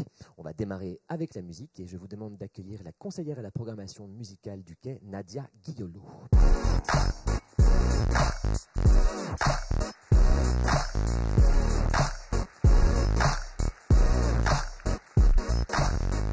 Bonsoir. Bonsoir Nadia.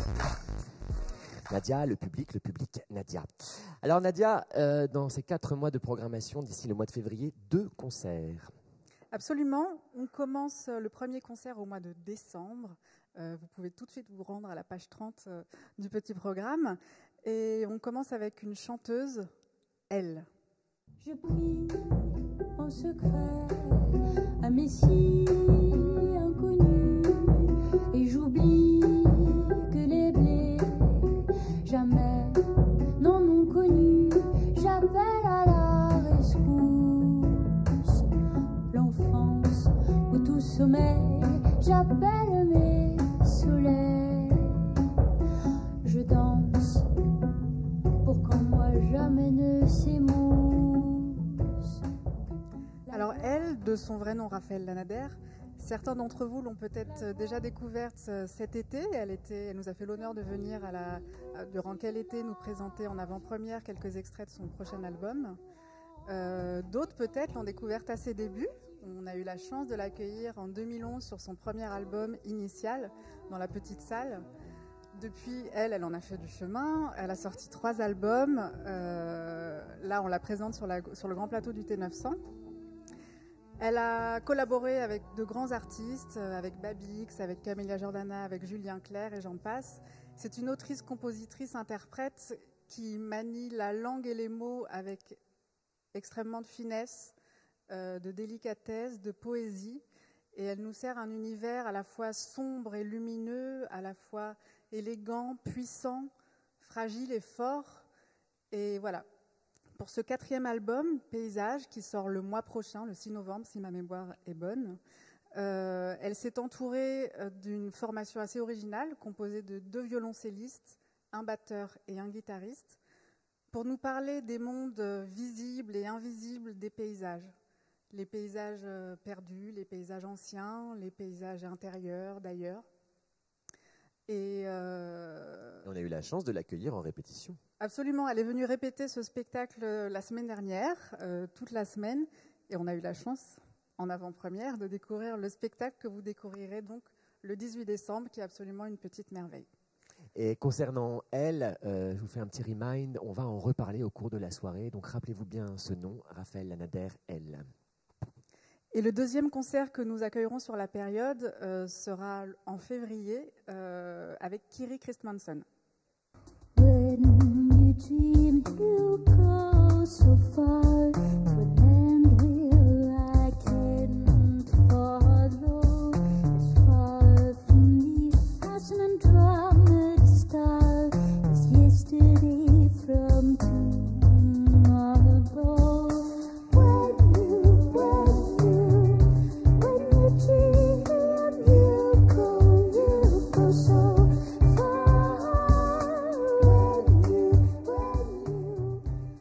Christmanson, c'est un petit diamant. C'est une jeune chanteuse canadienne de pop, électro, avec des influences médiévales, indie, folk, qui déploie comme ça un univers singulier, lumineux, servi par sa voix extrêmement cristalline et flamboyante. Et voilà, elle est souvent comparée à des grandes dames comme Björk, comme Kate Bush. Et c'est plutôt à raison, et je crois qu'elle a un peu ce même grain de folie dans sa musique et dans sa personnalité. Elle a sorti en début d'année son 3e album, Lady Lightly, qu'elle a enregistré dans une aile désaffectée du château de Versailles, et qui a été réalisé par un duo de musique électro bien connu qui s'appelle Saint-Michel. Et pour cet album, elle a trouvé son inspiration dans sa découverte et sa fascination pour la physique quantique.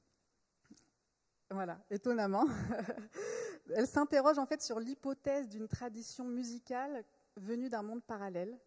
Et le résultat de ce questionnement, c'est une pop folk cosmique, à la fois terrestre et céleste, j'en mélange, qui explore des univers pluriels et très très puissants. Voilà, et pour une immersion totale dans son univers, elle nous a fait le plaisir d'inviter en préambule de son concert au plateau le physicien et philosophe des sciences Étienne Klein, qui sera présent pour une brève introduction à la physique quantique et à la théorie des mondes parallèles. Donc Kiri Christensen... Je crois que tout le monde sait en parler de la physique quantique, tout le monde est calé normalement. Est-ce bien nécessaire de faire venir Étienne Klein? Bon, en tout cas, il sera là et on en profitera, ce sera super. Voilà, et ce sera donc le 16 février. Merci beaucoup Nadia, vivement ces 2 concerts, merci beaucoup. Merci.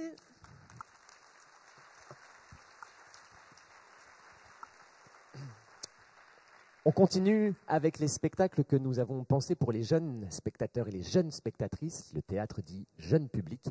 Et pour en parler, merci d'accueillir le conseiller à la programmation jeune public du Quai, Frédéric Aubry.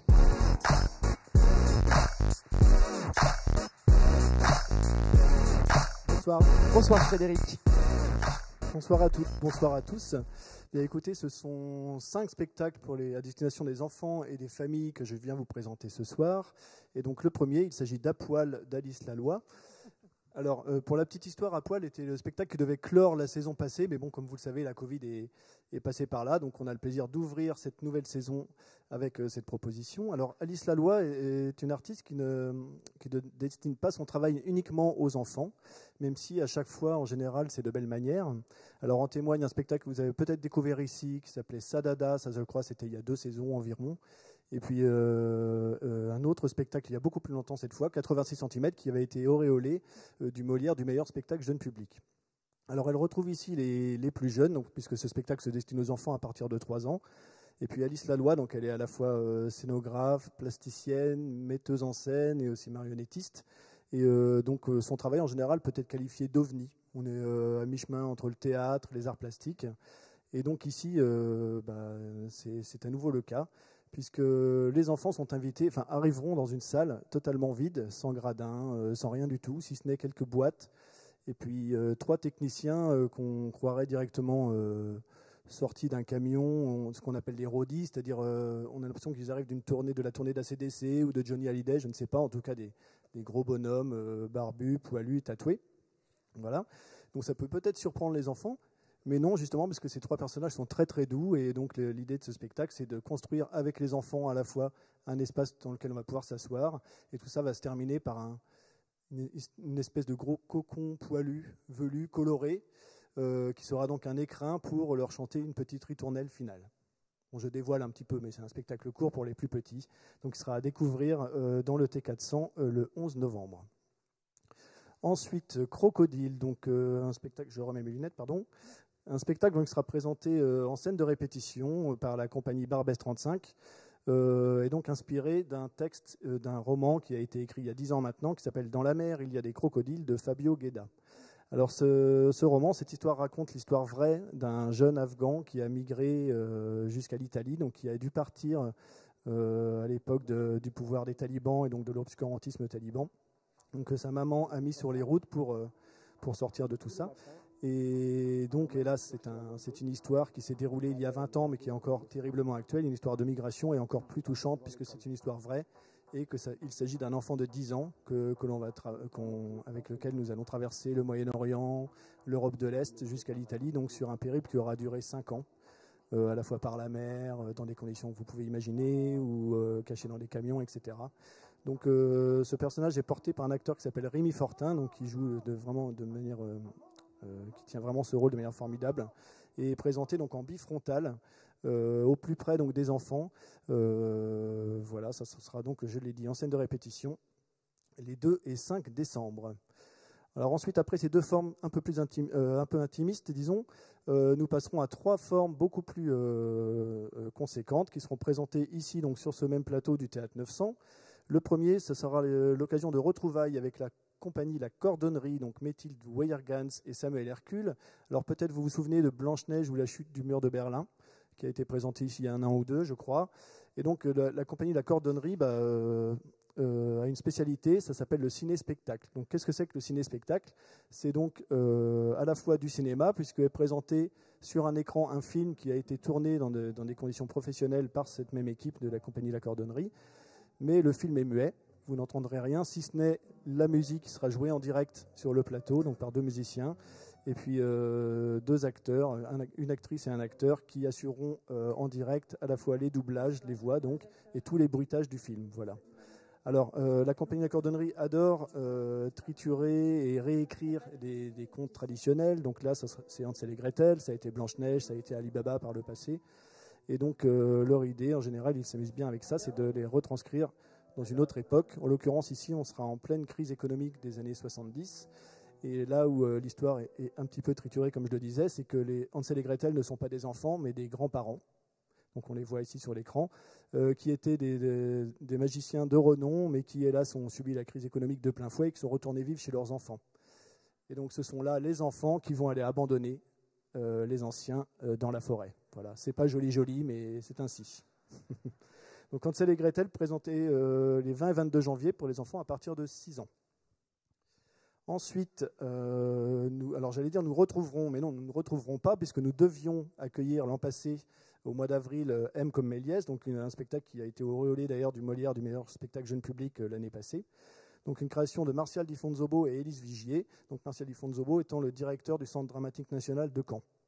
Alors cette fois-ci, ça ne sera pas Méliès, mais une autre figure marquante du cinéma du début du XXe siècle, donc Buster Keaton, que vous connaissez bien sûr tous certainement. Les enfants, c'est pas certain qu'ils le connaissent, c'est peut-être quelqu'un qui est un petit peu oublié. Ils connaissent peut-être plus Charlie Chaplin, moins Buster Keaton, qui a souvent évolué dans l'ombre du premier. Et donc ici, l'idée, ça sera de recréer donc l'univers de Buster Keaton, puisque sur le plateau sera recréé donc des scènes de cinéma, dans le cas de studios de cinéma. Et à travers ce spectacle seront reproduises des scènes mythiques de grands films qui ont marqué justement la filmographie de Buster Keaton. Donc un spectacle à découvrir au moment du festival Premier Plan, tout comme Hansel et Gretel d'ailleurs, ce qui n'est pas tout à fait un hasard, parce que les deux ont un petit peu à faire avec le cinéma. Et ce sera les 27, 28 et 29 janvier. Pour terminer, donc, nous retrouverons Émilie Capliez, je dis nous retrouverons, puisque nous avions accueilli sa dernière création Quand j'étais petit, je voterai, il y a également quelques saisons. Donc pour un conte musical inspiré d'une bande dessinée qui était présentée dans un journal américain au début du XXe siècle, donc Little Nemo. Alors à cette époque, la bande dessinée n'était pas encore vraiment reconnue. D'ailleurs, Little Nemo était plutôt considéré comme un feuilleton colorisé que chacun pouvait retrouver dans le New York Herald toutes les semaines. Et maintenant, la bande dessinée a pris ses lettres de noblesse. Et donc Winston McCay, qui est l'auteur l'illustrateur de ce Little Nemo à l'époque, est quelqu'un qui a vraiment marqué et qui est encore source d'inspiration pour beaucoup d'auteurs de bande dessinée aujourd'hui. Et donc Little Nemo, c'est l'histoire d'un petit garçon qui tous les soirs s'endort dans son lit, part voyager dans le pays des rêves. Il aimerait atteindre ce pays des rêves qui s'appelle Sunderland, mais il n'y arrive jamais puisqu'il est toujours réveillé. Et donc pour raconter cette histoire, pour découvrir tous les personnages, tous les plus farfelus, puisqu'on est évidemment dans un univers très onirique, Émilie Capliez est entourée de la chanteuse Françoise Breut, et accompagnée également de son musicien, qui joueront donc tous les deux la musique live sur scène. Et puis une circassienne sera également présente sur le plateau. Donc cette nouvelle création d'Émilie, qui est d'ailleurs fraîchement nommée directrice du Centre dramatique national de Colmar, sera présentée les 19 et 20 février en Théâtre 900. Merci Frédéric. Est-ce qu'on peut aborder mon sujet préféré, les tarifs? Parce que pour ces spectacles jeunes publics, il y a des tarifs spéciaux. Alors en effet, un petit peu de nouveauté, donc un choc de simplification tarifaire également pour le jeune public, et moi j'en suis très content d'ailleurs, puisque nous, tous les spectacles dont j'ai parlé là et ceux qui viendront après, parce que rassurez-vous, il y aura encore d'autres spectacles pour les enfants et les familles en deuxième partie de saison. Et donc, ils seront tous proposés à un tarif unique de 10 € pour les adultes, 8 € pour les moins de 18 ans, donc les ados, et 5 € pour les moins de 11 ans. Voilà, donc je crois qu'on ne peut pas faire beaucoup plus simple.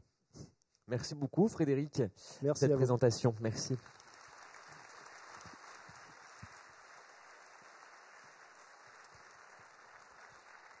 On ouvre enfin les pages de la programmation de théâtre, tout public et de cirque, et on démarre l'année, page 8, avec la dernière création d'Olivier Py. Je suis très heureux qu'Olivier Py ouvre la saison avec ce spectacle qu'il a écrit, qu'il a mis en scène, et dont il a aussi composé la musique, parce que ce spectacle est un petit opéra de poche, une opérette, qui est absolument pour toute la famille, et je crois que certaines dates de ce spectacle bénéficient du tarif famille dont on vient de parler. Un ravissement. Je l'ai vu au mois de juillet 2019 à Avignon. Et j'ai été absolument enchanté par ce conte de Grimm qui raconte l'histoire, une histoire qui a pris d'ailleurs des allures tout à fait stupéfiantes depuis ce qui nous est tous et toutes arrivé au printemps, puisque c'est l'histoire d'une jeune princesse qui aime évidemment un prince, et évidemment son père n'est pas d'accord. Et donc, et ça c'est moins évident, il l'enferme dans une tour pendant 7 ans.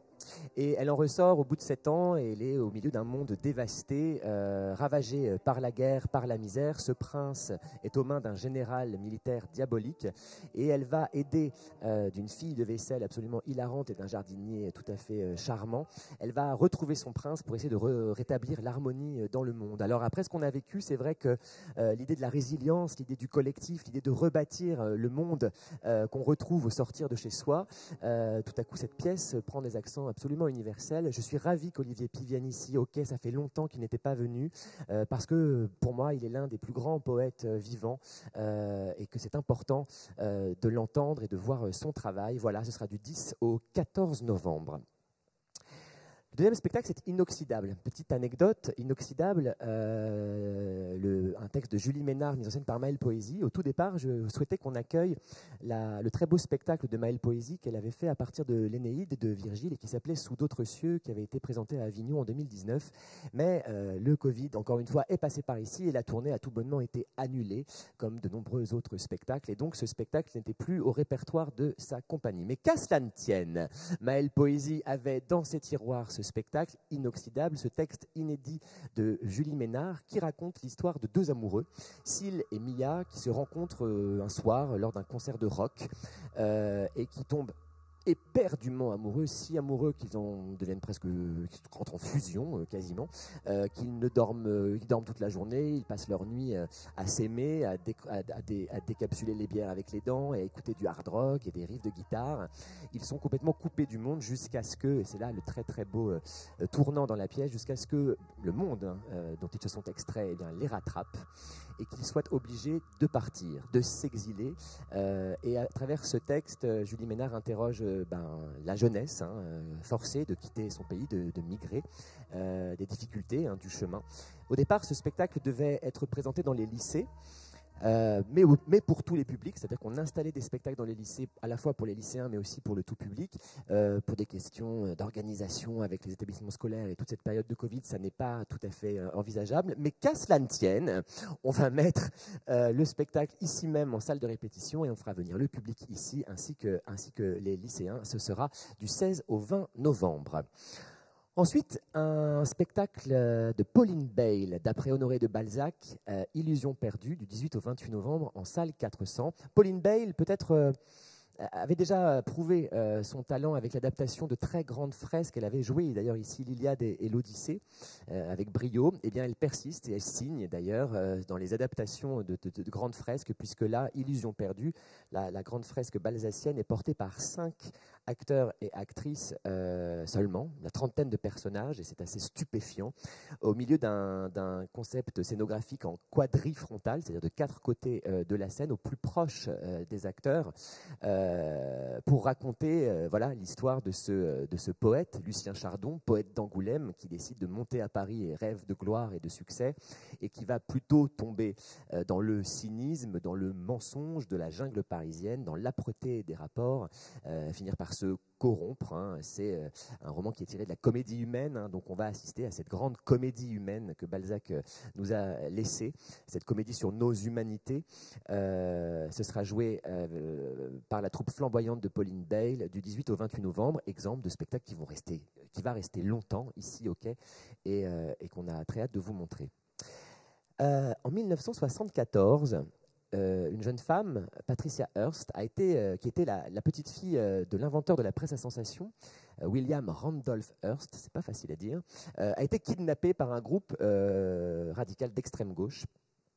Ça avait évidemment défrayé la chronique. Et puis, finalement, elle a épousé le combat de ses ravisseurs et elle s'est retournée contre sa famille, contre de là d'où elle vient. Et cette histoire de Patricia Hearst a inspiré, cette famille même a inspiré plusieurs artistes. Orson Welles s'est inspiré de son grand-père, donc William Randolph Hearst, pour son Citizen Kane.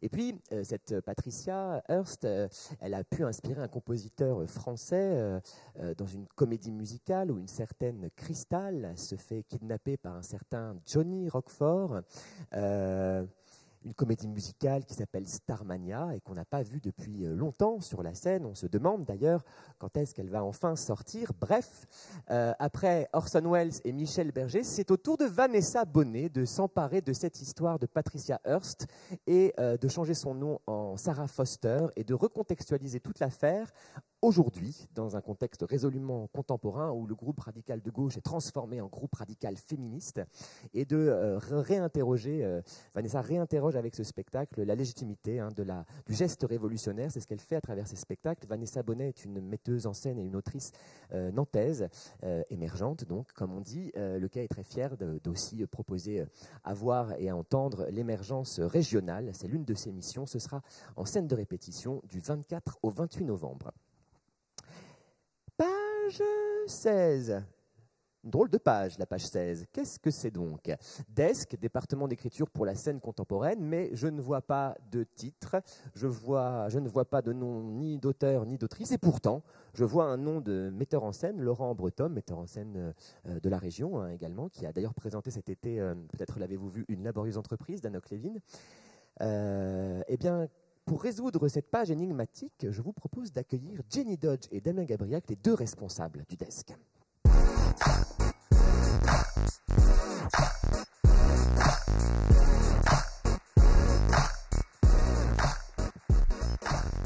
Bonsoir Damien, bonsoir Jenny. Bonsoir. Bonsoir Thomas, bonsoir tout le Damien, monde. Jenny, bonsoir. Alors, qu'est-ce que c'est donc que ça, le desk? Qu'est-ce que c'est donc? Alors le desk, département d'écriture pour la scène contemporaine, le desk c'est un projet qui permet de mettre en œuvre et de mettre en lumière l'écriture dramatique contemporaine. Alors mettre en œuvre d'abord, le premier axe, ça veut dire c'est en proposant des résidences d'écriture à des artistes, auteurs et autrices de diverses disciplines. On les met ensemble et on leur demande d'écrire des pièces de théâtre. Voilà. Et sans contrainte de production. Alors, qu'est-ce que ça veut dire sans contrainte de production? Par exemple, d'habitude, souvent, on demande aux autrices et aux auteurs, il faut que tu écrives une pièce avec 2 personnages et un décor et demi. Et là, non. Au contraire, c'est nos limites. On les pousse à écrire des épopées avec 250 personnages, des décors multiples, du chant, de la danse, de la musique. Voilà, des œuvres totales, comme le faisait par exemple un certain Shakespeare que tu connais bien. Donc voilà. Et le desk, oui, c'est donné pour mission de trouver le nouveau ou la nouvelle Shakespeare. Sacrée ambition, dis donc. Fort bien, donc ça c'est mettre en œuvre. Mettre en œuvre. Et mettre en lumière alors Et mettre en lumière, c'est via des appels à textes thématiques. On a lancé le premier en avril, pendant le confinement, parce que les auteurs et les autrices avaient le temps d'écrire. Et du coup, on leur a proposé la thématique idole. On a reçu plus de 150 textes. Et ici, on a un comité de lecture un petit peu particulier, puisqu'il s'agit de 100 lectrices et lecteurs du Maine-et-Loire. Et voilà. Voilà. On peut les voir tous en photo. Alors peut-être on ne va pas tous les présenter. Bah si, on y va. Moi je les connais tous. Alors c'est Jocelyne. Donc, voilà. Non, on va pas. Et alors, avec eux, on a eu des tours de vote d'abord par rapport à tous ces textes qu'on a reçus, puis un grand débat et à l'issue de ce débat est sorti un lauréat, un texte élu, Ben voilà. qui sera représenté. Ouais, voilà, On voit là les bulletins de vote et on voit qu'il y en a un clairement qui a reçu plus de voix. Très Oui. clairement. On voit le dépouillement. Uh-huh. Il n'y a pas eu de doute en tout cas. Il n'y a pas eu de doute. Et parce qu'en plus, c'était au milieu du dépouillement et le tas était encore plus haut.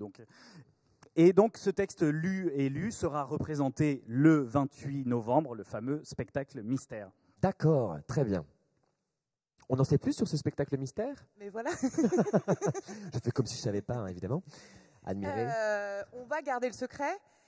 En tout cas, la soirée du 28 novembre, c'est vraiment une soirée de révélation. La révélation du titre, du texte, plébiscité par notre jury populaire, et également du nom de l'autrice ou de l'auteur, car encore une fois, le secret est bien gardé. Même le jury populaire, les 100 lectrices et lecteurs, ne connaissent pas le résultat du vote, donc le dernier vote, comme le disait Damien, qui a eu lieu samedi dernier. Donc le secret est vraiment bien gardé ici, au chaud. Et tout le monde aura la révélation lors de cette soirée, le 28 novembre, même ces 100 lectrices et lecteurs qui sont pourtant des actrices et acteurs véritablement du projet et les initiateurs de celui-ci. On découvrira cela par le truchement directement de la scène via une mise en scène donc de Laurent Breton, comme tu l'as dit tout de suite, et interprété par les actrices et acteurs de la troupe du Quai que vous avez vu au tout début être présenté par une petite vidéo en début de soirée. Et également pour compléter la distribution, et ça c'est une belle aventure également, les actrices et acteurs du COP, cycle d'orientation professionnelle du conservatoire à rayonnement régional de la ville d'Angers, avec qui nous sommes en partenariat. Les répétitions vont démarrer pour pouvoir donc jouer le 28 novembre. Ça sera aussi une soirée où l'autrice ou l'auteur sera mis à l'honneur. Il recevra un prix. Et il assistera également bien sûr au spectacle, et on envisagera une rencontre avec toute l'équipe artistique, que ce soit les actrices et acteurs, le metteur en scène Laurent Breton, mais également donc l'autrice ou l'auteur. Et ce sera également la soirée où on pourra découvrir une toute nouvelle édition, une nouvelle collection du Quai. On va désormais donc éditer des pièces de théâtre. Le DES va être là vraiment pour mettre en valeur l'écriture théâtrale, mais aussi par le biais de l'édition, justement. Et donc, on éditera ce soir-là et on aura la chance de découvrir la pièce plébiscitée par le jury populaire, également en édition, en papier, dans la toute nouvelle collection du Quai. On éditera régulièrement tous les textes issus du DES, que ce soit via les résidences qu'a présenté Damien, ou également les appels à texte. Et en plus de ça, cette soirée, il y a un tarif spécial. Exact. Il fait bien, hein? Et tarif unique. J'adore les tarifs, tu sais. Et comme il y en a beaucoup, on précise donc que les adhérents. C'est gratuit pour eux. C'est gratuit. Quand vous avez l'adhésion, la soirée de DES, la soirée mystère, est gratuite pour vous, et sinon c'est 5 €. Ça va. Ça va bien, oui. Eh bien, vivement le 28, alors, pour découvrir tout ça. Encore merci aux lecteurs et aux lectrices du DESC qui se sont investis. On parlait en début de présentation de cette institution restituante, de porosité entre la cité et le lieu et l'institution. C'est clairement l'un des projets emblématiques de ce que nous avons envie de porter ici. Et aussi, merci, j'en profite, Jenny et Damien, d'avoir mené ce premier appel et ce premier vote, car il y en aura d'autres, à bout, à terme en tout cas, et vivement le 28 novembre. Merci Jenny, merci Damien. Beaucoup. Merci. Au revoir. Au revoir.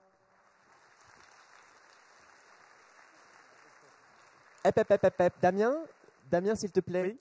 Est-ce que tu peux revenir? Parce qu'il me semble te reconnaître sur cette photo. Vous avez vu comme on joue bien, hein? Les acteurs du Quai, ça vaut le coup, hein, qu'il y ait une troupe, hein, ok. Hein. Dis donc. Alors, donc, John, du 30 novembre au 12 décembre, encore une grande période de présentation de ce projet.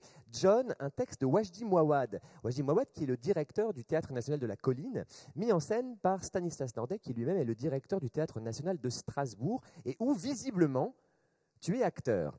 Voilà. Il me semble que ce spectacle est un spectacle coup de poing, qui déclenche la parole parce qu'il aborde un sujet tabou mais pourtant bien réel, en l'occurrence le suicide des jeunes gens, des adolescents.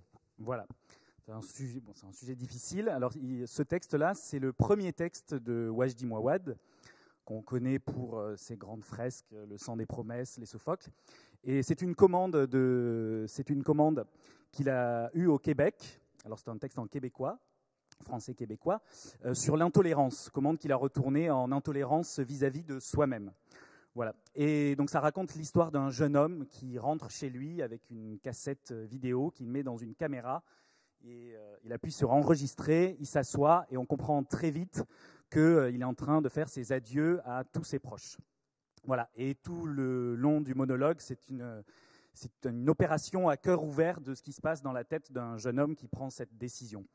Voilà, et c'est assez sordide, je suis d'accord. Mais du coup, voilà, j'ai demandé à Wajdi Mouawad pourquoi tu as écrit un texte comme ça.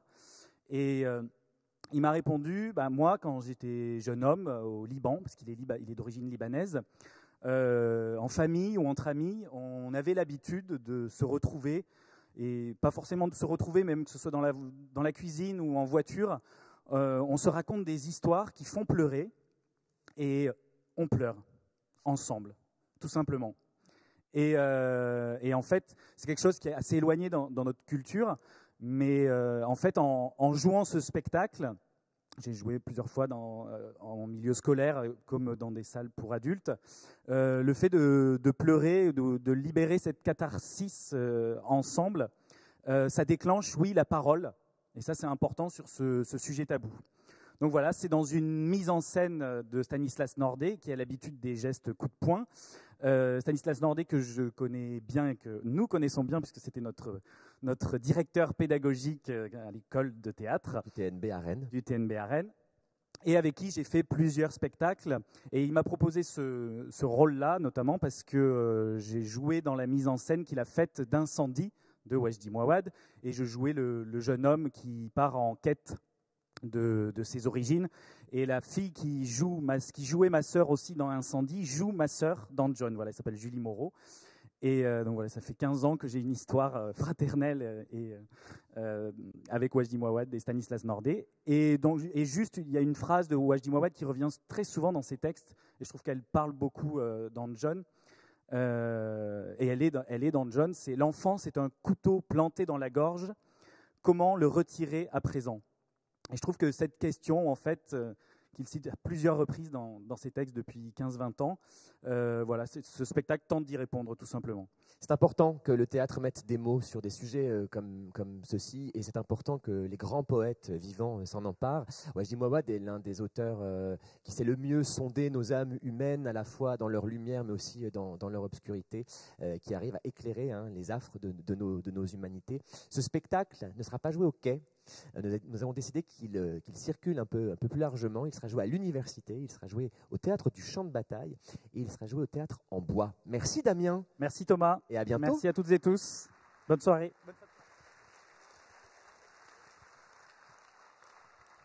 En décembre, je vous propose que nous fassions connaissance artistiquement parlant.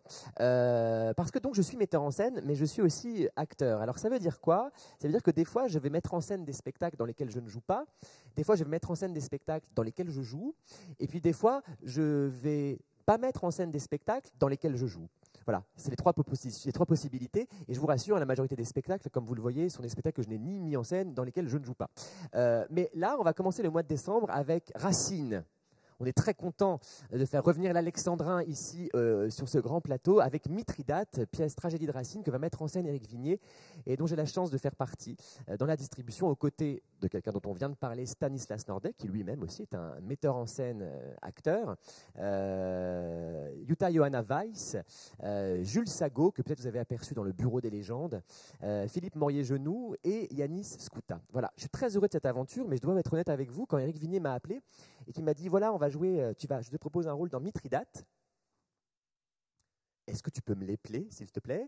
Je n'avais jamais entendu parler de cette pièce de Racine, et pourtant il n'y en a que 12, et ni non plus jamais de ce roi. Et pourtant, Mithridate est un roi, un très grand roi, roi du Pont, c'est-à-dire en gros l'actuelle Turquie aujourd'hui, avec un immense empire qui s'est battu toute sa vie contre les Romains. Et ce à quoi nous invite Racine, c'est sa chute. C'est la chute de Mithridate et la chute de cet empire, et comment les personnages vont nouer beaucoup de tractations à la fois familiales, à la fois amoureuses et évidemment politique autour de ce trône vacant. C'était la pièce préférée du roi Louis XIV, très peu représentée sur la scène contemporaine, et on peut comprendre la dimension politique, comment elle pouvait aussi intéresser ce roi, le roi Louis XIV. Moi, j'ai découvert découvert un joyau, un diamant rare. On a plus l'habitude de voir Britannicus, Phèdre, Bérénice, et Mithridate est très rarement monté, donc je suis très très heureux de l'accueillir. Et je vous donne juste les 2 premiers vers, puisque ça y est, j'ai appris mon texte, et que les répétitions commencent la semaine prochaine, donc il était temps. Et je vous donne les 2 premiers vers. Moi, je joue Xipharès, le fils de Mithridate, qui arrive en scène, c'est le début de la pièce, hein, et qui vient d'avoir un rapport juste à côté. Il s'adresse à Arbat, qui est le conseiller du roi, et il lui dit « On nous faisait, Arbat, un fidèle rapport, Rome en effet triomphe, et Mithridate est mort. » Voilà, on commence la pièce et le personnage principal est mort. Que va-t-il donc se passer? Je vous propose de découvrir la suite du 1er au 5 décembre, ici même sur ce plateau. On continue à faire connaissance avec Arlequin poli par l'amour, qui est mon tout premier spectacle que j'ai fait quand j'avais 24 ans, c'est-à-dire il y a à peu près 3 ans. Et c'est faux, c'est faux. On m'a dit de ne pas faire cette blague parce qu'on m'a dit les gens vont peut-être le croire. C'est faux. C'était il y a 14 ans.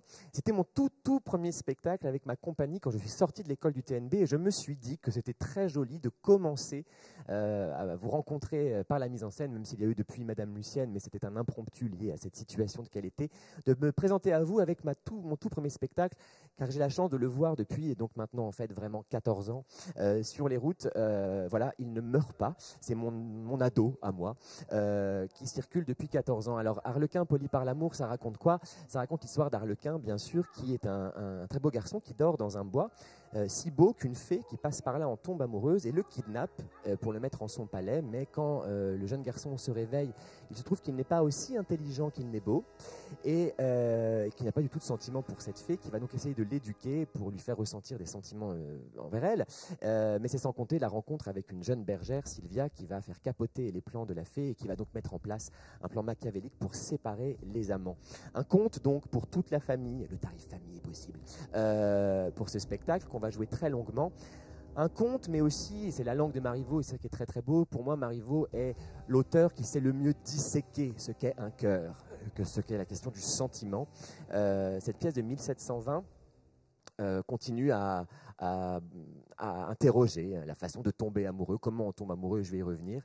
Le 9 décembre, donc c'est la soirée des directeurs, comme vous l'a annoncé Noé. Le 9 décembre, vous pourrez voir ici à 19h30 Les Vagues, la création de Noé Soulier, et à 19, je ne sais plus quelle heure, mais bref, on a calculé, tout marche bien à côté, en salle 400, cet Arlequin poli par l'amour, qu'on va jouer donc longtemps, comme vous voyez, jusqu'au 23 décembre, pour aller vers Noël. Et puis l'autre petite anecdote, deux anecdotes, allez, pour finir sur ce spectacle. Le 9 décembre, ce sera la 300e de ce spectacle, on va la fêter ici. Et puis aussi, ça nous est tous déjà arrivé, enfin j'espère, tous et toutes, on est tous et toutes déjà tombés amoureux. Et on dit cette chose bizarre, tomber amoureux. Eh bien, ça vient de là, ça vient de cette pièce. C'est à cause de Marivaux. Vous pourrez voir ça, du coup, entre le 9 et le 23 décembre et découvrir pourquoi nous disons tous depuis tomber amoureux. Alors, après, c'est la fin de l'année, la fin de 2020. On va rentrer, on va formuler des vœux pour que 2021 soit une année plus... un peu moins austère, on va dire ça comme ça, un peu moins compliqué. Et on va la reprendre ensemble, dès le 5 ou le 6, je ne sais plus, le 5 janvier, avec Un jardin de silence. Je vous ai dit tout à l'heure, cette jeune chanteuse, elle, est venue me trouver parce qu'elle avait envie de travailler autour de la figure de la chanteuse Barbara. Donc elle m'a demandé de l'accompagner dans ce projet, ainsi que le musicien et chanteur Babix. Et tous les trois, nous avons dressé un portrait, brossé un portrait de cette grande dame en noir, un portrait qu'on voulait un peu singulier, avec 3 axes. D'abord, la Barbara drôle, la Barbara espiègle des débuts, qui a chanté dans les cabarets, les chansons de Brel, les chansons de Brassens, et mettre un peu l'accent sur une autre facette de cette chanteuse, qui n'est pas seulement la grande dame en noir très austère, mais aussi voilà, la femme drôle. Le deuxième aspect, c'est Barbara militante, puisqu'elle ne voulait pas qu'on le sache, mais maintenant on peut le dire, elle a beaucoup œuvré, elle s'est beaucoup investie dans la lutte contre le sida, en jouant dans les prisons, en jouant dans les hôpitaux. Et le troisième aspect qu'on a souhaité donner parce qu'elle en parle si bien, Barbara, c'est qu'est-ce que c'est que ce drôle de métier que d'être sur une scène devant des gens et de dire des choses et de chanter ou de parler, qu'est-ce que c'est qu'être artiste. Comme elle n'avait pas la langue dans sa poche, elle a déployé comme ça des trésors de ce que c'est que la notion d'artiste. Donc avec des chansons, bien sûr, des entretiens, des textes, des témoignages, on a troussé ce spectacle qui est un voyage à l'intérieur de l'univers de cette chanteuse qui, je crois, permet d'y accéder sans faire ni un biopic, ni un nouveau tour de chant, ni un nouveau best-of de Barbara, bien qu'il y ait évidemment beaucoup de chansons de Barbara dans ce spectacle. Ce sera du 5 au 9 janvier en salle 400. Et sur le grand plateau du 6 au 8 janvier, on accueillera le Jeu des ombres de Jean Bellorini. C'est le spectacle qui devait prendre place sur le grand plateau de la Cour d'honneur du Palais des Papes d'Avignon cette année, mais l'édition a été annulée, qu'à cela ne tienne. Jean Bellorini créera ce spectacle-là dans la Semaine d'art à Avignon qui est prévue là fin octobre. Jean Bellorini se saisit de ce mythe d'amour, d'ombre, de poésie, le mythe d'Orphée.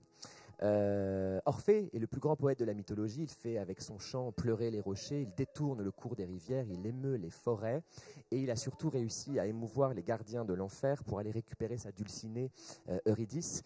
Et Hadès lui a donné comme condition, a accepté qu'il la ramène sur terre à une seule condition, c'est qu'il ne se retourne pas sur le chemin, et il a failli, il s'est retourné, et donc Eurydice est à jamais en enfer, et à jamais Orphée pleure sa dulcinée. Voilà le mythe d'Orphée auquel nous convie Jean Bellorini, et il a fait appel pour raconter ce mythe du plus grand poète de la mythologie à un très grand poète contemporain qui est Valère Novarina, qui a une langue très généreuse, très onirique, très organique, et il va mêler donc la langue du XXIe siècle à la musique du XVIe siècle, puisqu'il va aussi s'emparer des extraits de l'opéra de Monteverdi, Orfeo.